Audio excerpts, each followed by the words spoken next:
అందరికీ నమస్తే. News one network evening top 10 news bulletin కు స్వాగతం.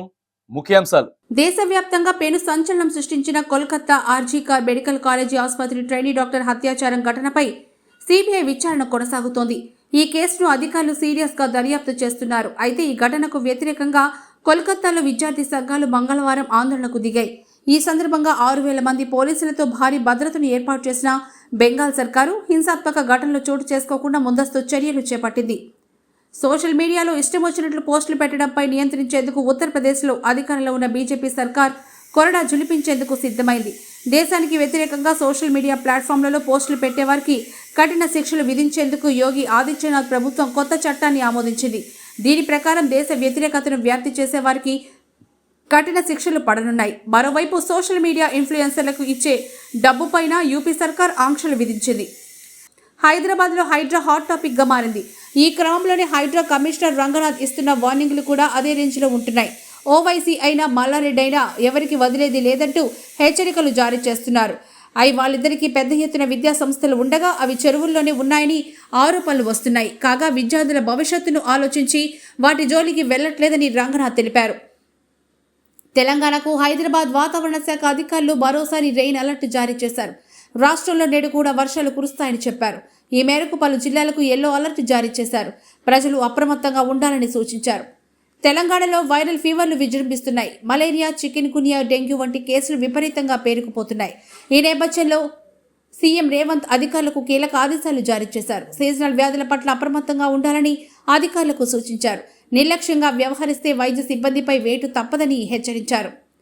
జీహెచ్ఎంసీ పరిధిలో చెరువులు, కుంటల పరిరక్షణ ధ్యేయంగా ఏర్పాటు చేసిన హైడ్రా జూలు విధిస్తోంది. చెరువులను ఆక్రమించి అక్రమ నిర్మాణాలు చేపట్టిన వారిపై ఉక్కుపాదం మోపుతోంది. అక్రమాలకు పాల్పడిన వారు ఎవరైనా సరే లెక్క చేయకుండా వాటిని నిర్దాక్షిణ్యంగా కూల్చివేస్తోంది. ఇప్పటికే అనేక కట్టడాలు నేలమట్టం చేసిన హైడ్రా తాజాగా బీఆర్ఎస్ ఎమ్మెల్యే మరి రాజశేఖర రెడ్డికి చెందిన కాలేజీలకు నోటీసులు జారీ చేసింది. ఆంధ్రప్రదేశ్ ఎన్నికల్లో ఓటమి తర్వాత వైఎస్ఆర్సీపీకి వరుసగా ఎదురు దెబ్బలు తగులుతున్నాయి. సీనియర్ నేతలు, మాజీ మంత్రులు, మాజీ ఎమ్మెల్యేలు పార్టీని వీడుతున్నారు. తాజాగా వైఎస్ఆర్సీపీ ఎంపీ మోపిదేవి వెంకటరమణ పార్టీని వీడుతారనే ప్రచారం జరుగుతోంది. గురువారం అన్నచెల్లతో సమావేశం నిర్వహిస్తున్నారని, ఆ తర్వాత పార్టీకి రాజీనామా చేయడంపై ప్రకటన చేస్తారని సోషల్ మీడియాలో ప్రచారం జరుగుతోంది.